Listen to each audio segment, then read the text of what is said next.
Terima kasih Anda masih bergabung sama kami, pemirsa, untuk berbincang pagi hari ini. Kita sudah terhubung dengan Mas Praska Purtantio, CEO dari Advisor.id. Selamat pagi Mas Praska.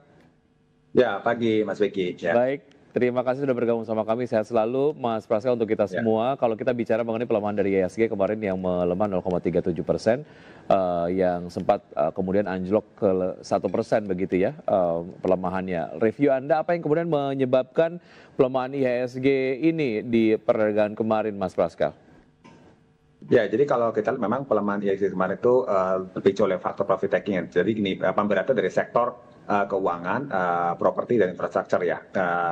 Secara sektor itu memang saham-saham dari perbankan tuh Bank Persero semuanya anjlok ya, rata-rata jatuh di atas 1% minusnya.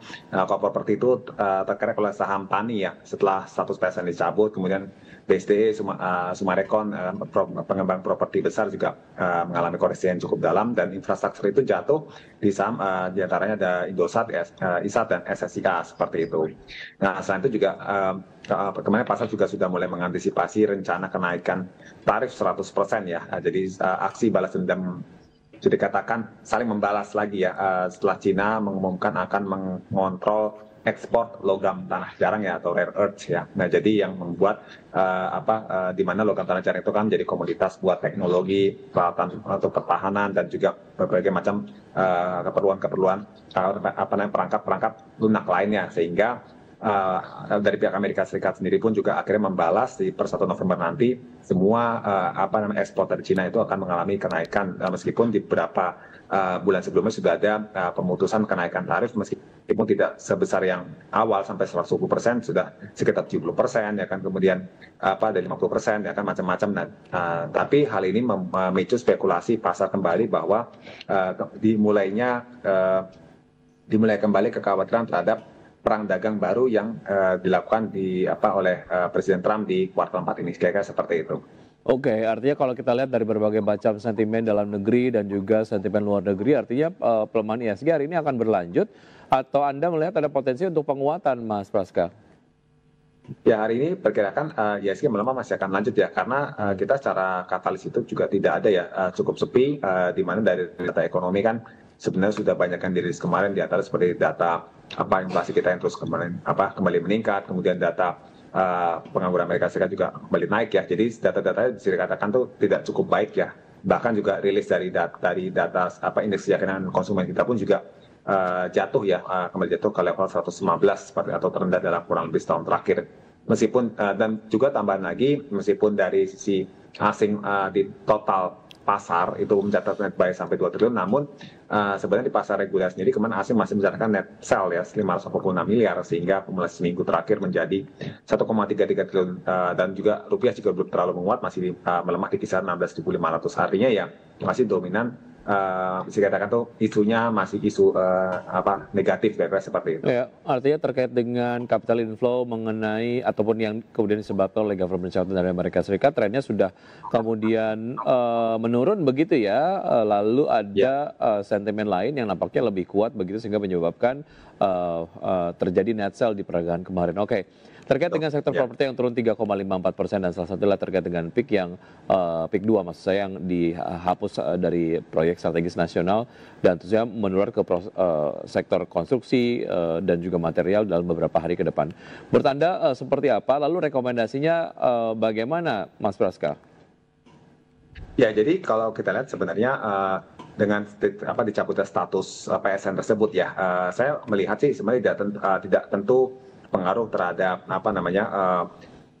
saham-saham atau sektor-sektor konstruksi yang lainnya, karena kita lihat status PSN ini kan sebenarnya difokuskan pada yang sifatnya memberikan manfaat kepada khalayak publik ya, bermanfaat bagi nasional seperti itu. Nah, sehingga tentu kalau kita bicara bagaimana dengan proyek-proyek sektor konstruksi, tentu saja tetap berlanjut ya. Kalau kita bicara untuk infrastruktur publik kayak bandara, misalnya katakan kereta api dan sebagainya, hanya saja mungkin pengembang masalah pendanaan itu menjadi concern seperti itu, dan itu kembali kepada emiten masing-masing dalam hal pembiayaan atas proyek tersebut. Tapi secara status itu tidak terpengaruh atas dicabutnya 100% pada di proyek Dipani, kira-kira seperti itu. Baik, salah satu sektor yang berkaitan dengan pendanaan dan juga mengalami penekanan yang sangat signifikan adalah saham-saham perbankan yang kemudian di cap lah ya, seperti BBRI, kemudian juga BBCA, BBNI yang menjadi penekan ISG di perdagangan kemarin. Apakah ini sebetulnya terjadi karena hanya profit taking saja, ataupun ya memang ada sentimen yang sebetulnya ini cukup mengkhawatirkan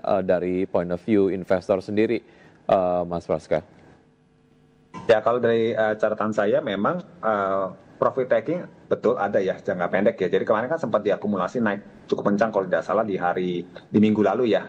Saya lupa di antara Rabu atau Kamis, tapi saham-saham perbankan kembali jatuh ya di 2-3 hari terakhir, khususnya di hari kemarin juga memimpin pelemahan sehingga indeks juga kembali melemah. Khususnya di saham-saham sektor perbankan persero ya, karena kalau saya lihat di sini memang kinerja perbankan itu semua melambat, mau yang big bank swasta kayak BCA pun juga, atau kita bicara CIMB Niaga dan macam-macam lain juga mengalami perlambatan performance-nya. Bahkan di Bank Mandiri, BRI itu rilis kinerja kuartal 2 kemarin, semester 1 juga sudah mencatatkan penurunan laba operasional dan laba bersih ya. Nah, di sini menjadi memang hal yang dikhawatirkan atau diantisipasi oleh market untuk jangka pendek ini di tengah guyuran likuiditas yang besar ya. Meskipun kebijakan dari Menteri Keuangan baru kan mengguyur banyak likuiditas, tapi kan yang jadi concern adalah loan growth itu mulai membaik tapi masih belum terlalu kuat ya, masih 7,5% rilis per September kemarin, masih belum mampu di atas 8%, sehingga nampaknya investor masih wait and see terhadap sektor perbankan. Baik, dari sisi kinerja dan juga dari sisi pergerakan harga sendiri sudah overbought, sehingga kemudian dimanfaatkan untuk pelaku pasar melakukan profit taking begitu terkait dengan penguatan dari saham-saham perbankan. Artinya sejauh ini masih direkomendasikan netral karena tren pelemahan masih kayaknya akan terjadi untuk saham-saham perbankan persero ataupun BUMN, atau seperti apa, Mas Praska? Kalau saya melihatnya saham perbankan itu fokusnya sebenarnya orientasi jangka panjang ya, tidak untuk pendek sebenarnya. Jadi untuk pendek ini saya sifatnya juga bisa dikatakan ya netral to underweight ya. Jadi kurang terlalu prioritas. Tapi kalau kita fokusnya pada dividen player plus kita bicara long term growth ya, apalagi ini kan bicara siklus ekonomi kan lagi tampak lesu ya. Ini yang saya melihat sebenarnya peluang untuk jangka panjang sebenarnya bagus untuk kita masuk, tapi fokusnya ke long term. Karena suka tidak suka ekonomi kita itu pasti didrive oleh bagaimana pentingnya atau kuatnya sektor perbankan, sektor keuangan. Jadi seperti itu. Kalau sektor keuangan kita lemah, otomatis saya yakin ekonomi kita pun juga akan lesu dalam jangka panjang. Seperti itu kira-kira. Baik, salah satu sektor yang memiliki resiliensi karena sampai kapanpun membutuhkan sektor keuangan begitu ya, kurang lebih ya Mas Praska ya.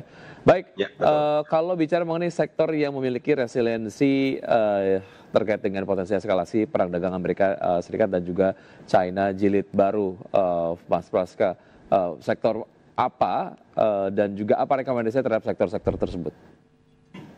Ya, kalau saya sih ada 3 ya. Satu barang konsumen yang mungkin sifatnya bisa dikatakan bukan siklikal ya, seperti itu. Tapi mainnya yang lebih segmennya ke menengah ke atas. Kemudian sektor perbankan, properti ya, meskipun kita strategi masih buy on weakness dan untuk fokus long term. Dan terakhir itu bahan baku logam ya, logam yang bisa logam mulia maupun logam yang sifatnya kayak yang masih dibutuhkan untuk pembangunan teknologi atau mungkin infrastruktur jangka panjang, kayak seperti itu.